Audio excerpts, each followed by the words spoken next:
कर्मचारी अधिकारियों की हड़ताल स्थगित, वित्त मंत्री से चर्चा के बाद निकला हल। छत्तीसगढ़ के कर्मचारी डीए की मांग को लेकर 20 सितंबर को हड़ताल पर जाने वाले थे, लेकिन वित्त मंत्री ओपी चौधरी से हुए दौर की चर्चा के बाद संयुक्त मोर्चा ने प्रदेश व्यापी हड़ताल को स्थगित कर दिया है। राज्य के कर्मचारी केंद्र के समान डीए की मांग कर रहे हैं, जिसको लेकर प्रदेश के कर्मचारियों में असंतोष व्याप्त है। चर्चा में वित्त मंत्री ने कहा कि 4% डीए देने की घोषणा मुख्यमंत्री स्वयं अतिशीघ्र करेंगे तथा निकट भविष्य में शासन ऐसी योजना ला रहा है। उन्होंने यह भी कहा कि जिस दिन केंद्र सरकार डीए देने की घोषणा करेगी, उसी दिन से राज्य सरकार के कर्मचारियों पर स्वयं लागू हो जाएगा और डीए अब मांगना नहीं पड़ेगा।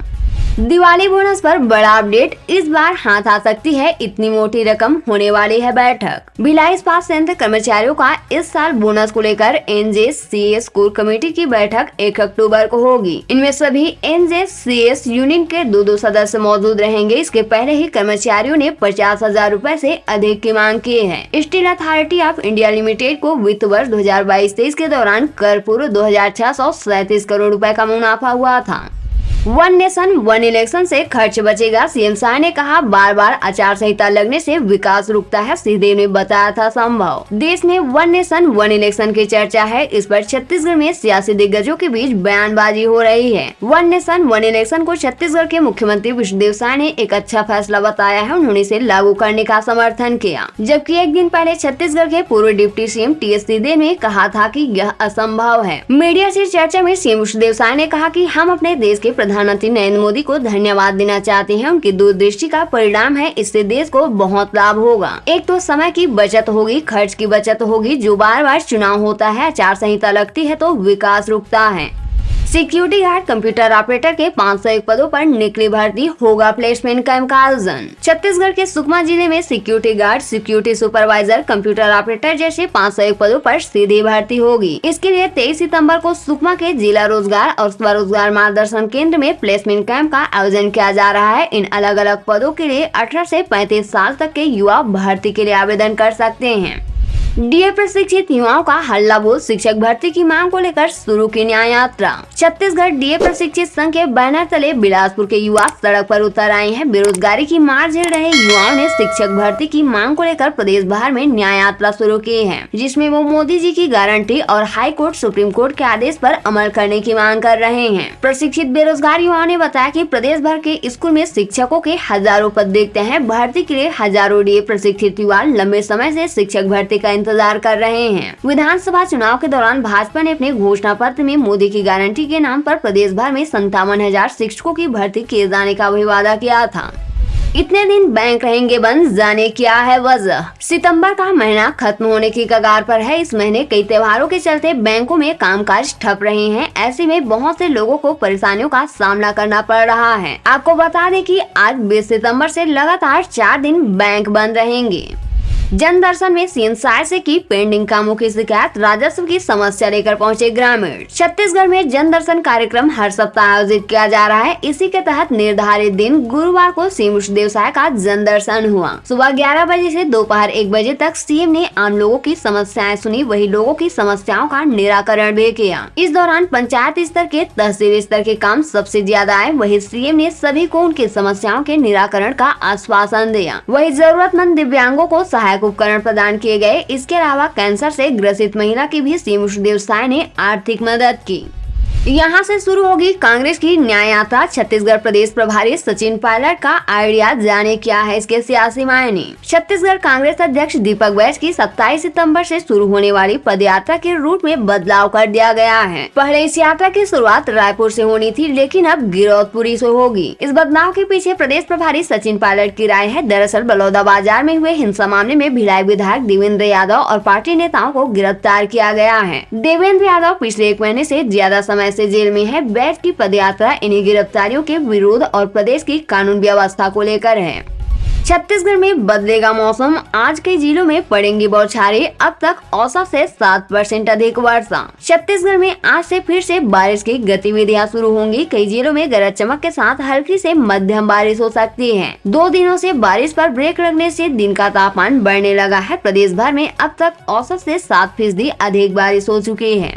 जन दर्शन में सीएम साय से मिले सीजीपीएससी कैंडिडेट, सरकारी भर्तियों में आयु सीमा बढ़ाने की मांग। रायपुर स्थित मुख्यमंत्री आवास पर गुरुवार को सीएम जन दर्शन कार्यक्रम का आयोजन किया गया, जिसमें सीजीपीएससी कैंडिडेट सीएम साय से मिलने पहुंचे। इन युवाओं ने पीएससी सहित शासकीय भर्तियों में आयु सीमा बढ़ाने की मांग की, जिस पर सीएम साय ने उन्हें बताया कि उनकी सरकार ने इससे पहले हुए कैबिनेट बैठक में पुलिस सहित शासकीय भर्तियों में अधिकतम आयु सीमा में 5 वर्ष की छूट का निर्णय लिया था। इसके तहत अभ्यर्थियों को 31 दिसंबर 2028 तक आयु सीमा में 5 साल के छूट का फायदा मिलेगा।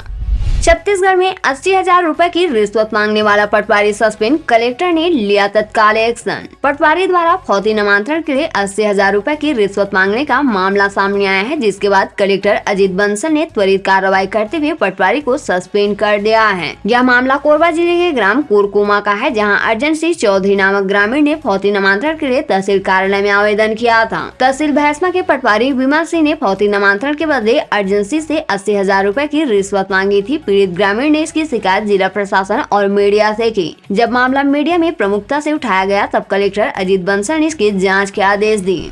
शिक्षकों को जल्द मिलेगा प्रमोशन का तोहफा, 3500 लेक्चरर्स की पदोन्नति कभी भी, सहायक शिक्षकों और शिक्षकों की प्रक्रिया तेज। छत्तीसगढ़ के शिक्षकों को सरकार दीपावली से पहले प्रमोशन का गिफ्ट देने जा रही है। सहायक शिक्षकों और शिक्षकों के प्रमोशन की प्रक्रिया तेजी से निपटाई जा रही है। लेक्चरर स्तर पर प्रमोशन की फाइल तैयार है। अफसरों का कहना है कि किसी भी दिन लेक्चरर प्रमोशन का आदेश जारी हो सकता है।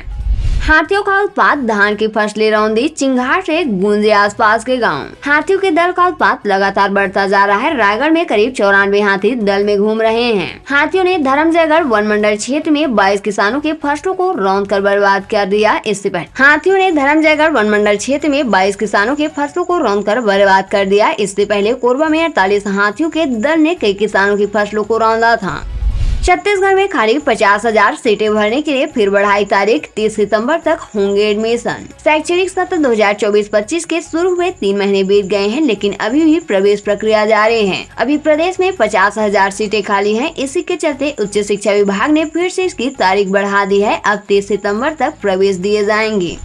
छत्तीसगढ़ के इन 3 जिलों में निकली आंगनबाड़ी भर्ती, ये है आवेदन की अंतिम डेट। एकीकृत बाल विकास सेवा परियोजना अंबिकापुर, खैरागढ़ और राजनांदगांव में सहायिका पद हेतु आवेदन पत्र आमंत्रित की गई है। सहायिका पद पर भर्ती के लिए इच्छुक व पात्र आवेदक निर्धारित तिथि तक कार्यालय में सीधे अथवा पंजीकृत डाक के माध्यम से आवेदन पत्र प्रस्तुत कर सकती हैं। इस संबंध में विस्तृत जानकारी आंगनबाड़ी कार्यालय से प्राप्त की जा सकती है। बाल विकास परियोजना अंबिकापुर ग्रामीण के परियोजना अधिकारी ने बताया कि बाल विकास परियोजना के अंतर्गत आंगनबाड़ी केंद्रों में आंगनबाड़ी सहायिका के 2 रिक्त पदों पर खुली भर्ती के माध्यम से नियुक्ति हेतु आवेदन पत्र 26 नवंबर तक आमंत्रित किए गए हैं। एकीकृत बाल विकास परियोजना राजनांदगांव अंतर्गत रेवाडी वार्ड क्रमांक 22 आंगनबाड़ी केंद्र क्रमांक 2 में सहायिका पद हेतु 23 सितंबर 2024 तक आवेदन पत्र आमंत्रित की गई है।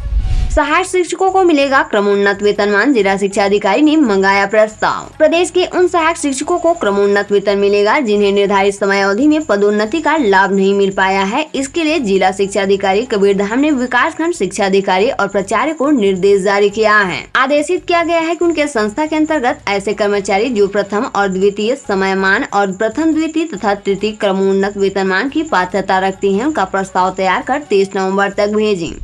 स्वास्थ्य विभाग की बड़ी कार्रवाई, झोलाछाप बंगाली डॉक्टर की क्लिनिक सील, इंजेक्शन, अंग्रेजी दवाइयां जब्त। छत्तीसगढ़ के बलौदाबाजार जिले में स्वास्थ्य विभाग की टीम ने झोलाछाप डॉक्टर और बिना पंजीयन क्लिनिक चलाने वाले के खिलाफ बड़ी कार्रवाई की है। एसडीएम और स्वास्थ्य विभाग की टीम ने गुरुवार को औचक निरीक्षण कर अवैध रूप से संचालित बंगाली क्लिनिक में दबिश दी और काफी संख्या में इंजेक्शन, अंग्रेजी दवाइयाँ जब्त की है। इसके बाद बंगाली क्लिनिक को सील कर दिया गया है।